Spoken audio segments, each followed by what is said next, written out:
আপনাদের প্রত্যেককে ওয়েলকাম বাংলার খবর অফিসিয়াল ইউটিউব চ্যানেলে। আপনারা যদি আমাদের এই বাংলার খবর অফিসিয়াল ইউটিউব চ্যানেলটিতে নতুন হয়ে থাকেন, অবশ্যই আপনারা আজকে আমাদের এই বাংলার খবর অফিসিয়াল ইউটিউব চ্যানেলটিকে সাবস্ক্রাইব করতে ভুলবেন না। এর ফলে দৈনন্দিন জীবনের যে গুরুত্বপূর্ণ রাজ্য সরকার কেন্দ্রীয় সরকারের বিভিন্ন প্রকল্প বা আপডেটসগুলো রয়েছে, প্রত্যেকটা আপডেটস প্রত্যেকটা তথ্য আপনারা সবার আগে পেয়ে যাবেন। এবং আপনাদেরকে নিয়ে আমাদের যে বাংলার খবর অফিসিয়াল ফেসবুক পেজটি রয়েছে, অবশ্যই আপনারা আমাদের বাংলার খবর অফিসিয়াল ফেসবুক পেজটিতে যুক্ত হয়ে যাবেন। ভিডিও ডেসক্রিপশন বক্সে আমরা লিঙ্ক দিয়েছি। আপনারা যদি আমাদের বাংলার খবর অফিসিয়াল ফেসবুক পেজটিতে যুক্ত হয়ে যান, আপনারা রাজ্য সরকার কেন্দ্রীয় সরকারের যত রকম গুরুত্বপূর্ণ সরকারি প্রকল্পের আপডেটস খবরাখবর রয়েছে, প্রত্যেকটা আপডেটস প্রত্যেকটা খবরাখবর আপনারা A to Z নির্ভুলভাবে সবার আগে পেয়ে যাবেন। তো আপনারা ইতিমধ্যে এপ্রিল মাসের বার্ধক্য ভাতার 1000 টাকা সরাসরি ব্যাঙ্ক অ্যাকাউন্টে পেয়ে গিয়েছেন। এবার কিন্তু আপনাদের দেওয়া হবে মে মাসের বার্ধক্য ভাতার আরও 1000 টাকা। আপনারা জানেন যে রাজ্য এবং কেন্দ্রীয় উভয় সরকারের মিলিত একটি খুবই গুরুত্বপূর্ণ প্রকল্প বার্ধক্য ভাতা। শুধুমাত্র বার্ধক্য ভাতা বলবো না, এখানে প্রতিবন্ধী ভাতা বিধবা ভাতাও রয়েছে, যেখানে আপনাকে প্রত্যেক মাসে 1000 টাকা করে দেওয়া হয়।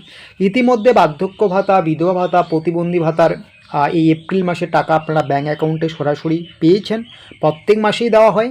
যারা নতুন রয়েছেন আপনাদের টাকা দেওয়ার প্রক্রিয়া এখনও শুরু হয়নি, ভোটের রেজাল্টের পরে আপনাদের দেওয়া হবে, এটা আপনারা অলরেডি জানেন।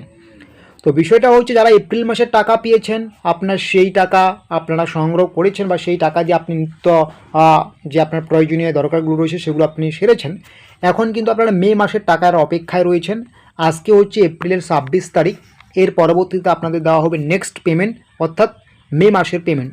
তো মে মাসের বার্ধক্য ভাতার টাকা কবে ঢুকবে? সামনে যেহেতু মে মাসে এবার ভোটের রেজাল্ট রয়েছে, টাকা ঢোকার ক্ষেত্রে কি কোনো সমস্যা হতে পারে, সমস্ত কিছুই আমরা আপনাদেরকে জানাবো। সবার প্রথমে আমি বলবো, এই বার্ধক্য ভাতার টাকা কিন্তু কম বেশি প্রত্যেক মাসেই কিন্তু 5 তারিখ থেকে 15 তারিখের মধ্যে প্রত্যেকের ব্যাঙ্ক অ্যাকাউন্টে ঢুকে যায়। তবে এবারে মে মাসের কিন্তু টাকা ঢোকার ক্ষেত্রে একটু হলেও সমস্যা হবে আপনাদেরকে, বা সমস্যার মধ্যে পড়তে হবে। কেন? কারণ আপনারা জানেন যে মে মাসের 4 তারিখে ভোটের রেজাল্ট রয়েছে।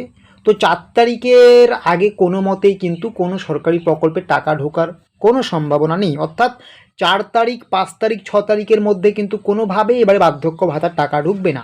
তো আপনারা ধরে রাখতে পারেন, এবার কিন্তু মে মাসের 7 তারিখ থেকে শুরু করে আপনারা কিন্তু 17 বা 18 তারিখ পর্যন্ত আপনাকে অপেক্ষা করতে হবে। এবার কিন্তু একটু দেরি করে টাকা ঢোকার প্রক্রিয়া শুরু হবে, কারণ যেহেতু 4 মে ভোটের রেজাল্ট রয়েছে। ভোটের রেজাল্টের আগে কিন্তু কোনো প্রকল্পের টাকা দেবে না সরকার, এটা কিন্তু বিভিন্ন জায়গা থেকে শোনা যাচ্ছে বা এটা বোঝাই যাচ্ছে, আপনারা বুঝতে পারছেন। তো যেহেতু ভোটের রেজাল্টের পর থেকে টাকা ঢোকার প্রক্রিয়া শুরু হবে, তাই বলে ভোটের রেজাল্ট আজ হয়ে গেল কালকেই ঢুকবে এরকম কিন্তু না, 2-1 দিন আরও সময় নেবে। তো অন্যান্য মাসের তুলনায় কিন্তু এবারে যে কোনো সরকারি প্রকল্পের মে মাসের টাকা ঢুকতে কিন্তু লেট হবে, আপনারা প্রত্যেকে সেটা জানেন, ঠিক আছে।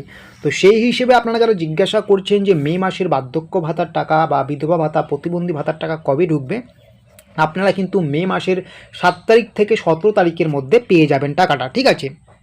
তো এটা কিন্তু মূলত 5 তারিখ থেকে 15 তারিখের মধ্যেই হয়ে যায়। তো যেহেতু এবার ভোটের রেজাল্ট রয়েছে 4 তারিখে, তো 4 তারিখের পর থেকেই বা 4 তারিখের পর 2-1 দিন বাদে কিন্তু টাকা ঢোকার প্রক্রিয়া শুরু হবে। তো সেই হিসেবে কিন্তু আপনাদের একটু লেট হতে পারে। তো এইরকমই আরও ছোটো বড়ো তথ্য বা আপডেটসগুলো পাওয়ার জন্য অবশ্যই আপনারা আমাদের এই বাংলার খবর অফিসিয়াল ইউটিউব চ্যানেলটিকে সাবস্ক্রাইব করে নোটিফিকেশনটাকে অন করে রাখবেন।